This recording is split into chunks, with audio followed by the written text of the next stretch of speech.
Bonjour à tous, je suis Charlotte Chauvet, juriste et formatrice pour ImoDroit Formation.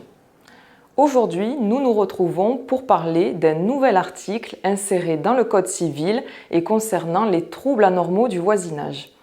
En effet, une récente loi du 15 avril 2024 est venue introduire ce principe ancien dans le Code civil. Il s'agit d'une théorie créée il y a bien longtemps par les juges et utilisée depuis de nombreuses années. Quel est le principe?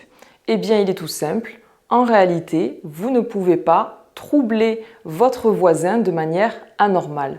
Mais que faut-il entendre par un trouble anormal? En réalité, l'appréciation se fait au cas par cas en vertu de divers éléments. L'intensité du trouble, la fréquence de celui-ci. Pour vous donner quelques exemples, un chien qui aboie va être considéré comme un trouble normal. En revanche, si l'aboiement est continu, cela peut basculer en un trouble anormal. En introduisant un article dans le Code civil, le législateur décide de donner un petit peu plus de poids à cette théorie longtemps utilisée par les juges. Cependant, des limites à ce principe sont posées par le texte, permettant ainsi d'exonérer la personne que l'on accuse être le trouble fait.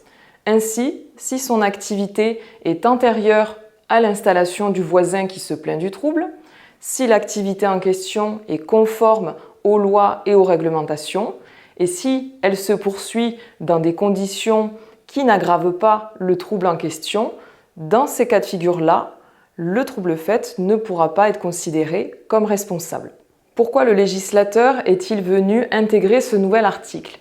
Eh bien tout simplement pour faire face à l'explosion des contentieux dans les milieux ruraux entre les agriculteurs et les néo-ruraux. En effet, il y a de plus en plus de plaintes des nouveaux habitants des campagnes eu égard aux activités agricoles qui pourraient se dérouler autour d'eux et qui pourraient causer des nuisances sonores ou olfactives. Ajoutons que pour les agriculteurs, une cause d'exonération spécifique a été créée. En effet, si un trouble naît du fait de la mise en conformité de leur activité au regard des lois ou du règlement, ces derniers ne pourront pas être tenus responsables si l'activité en question n'a pas été modifiée de manière substantielle ou bien si l'intensité n'a pas grandi.